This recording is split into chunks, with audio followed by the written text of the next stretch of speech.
Quite interesting news. 16వ శతాబ్దంలో గడ్డంపై నిషేధం విధించి చరిత్రకెక్కింది అప్పటి రష్యన్ ప్రభుత్వం. అలాగే జుట్టుపై పన్ను విధించి కొందరు మొఘల్ పాలకులు కూడా నియంత్రణలు పెంచుకున్నారు. ఇప్పుడు అమెరికన్ ప్రెసిడెంట్ డొనాల్డ్ ట్రంప్ కూడా నేనేమైనా తక్కువ తిన్నానా అంటున్నారు. నున్నగా షేవ్ చేసుకుంటేనే ఉండండి, లేదంటే తక్షణం వెళ్ళిపోండి అంటూ హుకుం జారీ కాబోతోంది పెంటగాన్లో. దీంతో అమెరికన్ ఆర్మీలో పనిచేస్తున్న సిక్కులు, ఇతర మైనారిటీల్లో అయోమయం నెలకొంది. గడ్డాలు మీసాలు పెంచుకునే వాళ్ళు, ఫిజికల్ డిసిప్లైన్ లేని వాళ్ళు ఇక్కడొద్దు. ఎక్కడైనా స్పెషల్ ఫోర్సెస్ లో చేరిపోండి. మీలాంటి అన్ప్రొఫెషనల్స్ మాకొద్దు. US defence secretary Pete Hegseth జారీ చేసిన హుకుం అమెరికాలో వీర లెవెల్లో ట్రోల్ అవుతుంది.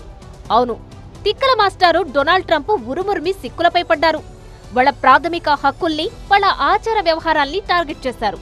పెంటగాన్ పెద్ద మనిషి ప్రతిపాదించిన ఆర్మీ సంస్కరణలు సిక్కుల్ని అలర్ట్ చేస్తున్నాయి. ఆర్మీలో ఎవరూ గడ్డం పెంచకూడదు, తలపాగ పెట్టకూడదు. ఇవి కొత్త కండిషన్లు. 90 రోజుల్లో పాటించకుంటే మీకిచ్చే రాయితీలన్నీ రద్దయిపోతాయి అని ఆర్మీ హెడ్ క్వార్టర్స్ నుంచి ఆదేశాలొచ్చాయి.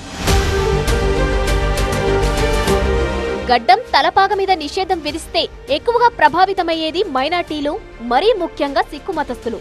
ఎందుకంటే పొడవాటి గడ్డం పెంచడం, తలకు చుట్టుకునే టర్బన్, ఈ రెండు సిక్కులకుండే రిలీజియస్ ఐడెంటిటీలు. అందుకే నార్త్ అమెరికన్ పంజాబీ అసోసియేషన్ వెంటనే స్పందించింది. సైన్యంలో క్రమశిక్షణ పెరగడం కాదు, ఇది మా డిగ్నిటీని, మా సెంటిమెంట్ను దెబ్బతీసే దుస్సాహసం అంటూ పెంటగాన్ నిర్ణయాన్ని తీవ్రంగా ఖండించింది.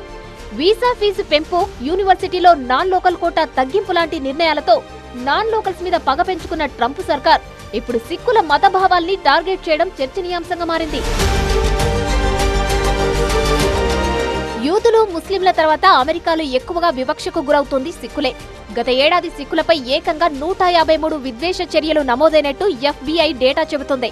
ఇది చాలదన్నట్టు ఆర్మీలో కూడా మా హక్కుల్ని లాగేసుకుంటారా అని గొంతెత్తి ఆక్రోశిస్తున్నారు సిక్కులు. యుఎస్ మిలిటరీలోని సిక్కుల కోఎలిషన్ ఈ మేరకు ఓ ప్రకటన చేస్తూ సిక్కుల పౌరుషాన్ని తక్కువగా అంచనా వేయొద్దని హెచ్చరించారు. అమెరికాలో సిక్కు మతస్థుల్ని టార్గెట్ చేయడం ఇదే ఫస్ట్ టైం కాదు. ట్రంప్ ప్రెసిడెంట్ అయ్యాక డిపోర్టేషన్ సమయంలో చేతులకు వేడేలేసి సిక్కుల్ని అవమానించారని, హర్జిత్ కౌర్ అనే 73 ఏళ్ల పంజాబీని టర్బన్ తీసేసి పరాభవం చేశారని ఫైర్ అవుతోంది సిక్కు కమ్యూనిటీ. సిక్కు డ్రైవర్లు, ట్రక్ ఆపరేటర్లపై వరుస దాడులు జరిగిన విషయాన్ని గుర్తు చేసుకుంటున్నారు. ప్రస్తుతానికి ఆర్మీలో మొదలైంది. రేపటి రోజున మిగతా డిపార్ట్మెంట్లకు ఇదే గ్రూమింగ్ రూల్స్ వర్తింపజేస్తే పరిస్థితి ఏంటి అని అమెరికాలో ఉంటున్న 2,80,000 మంది సిక్కుల్లో ఫియర్ మొదలైంది.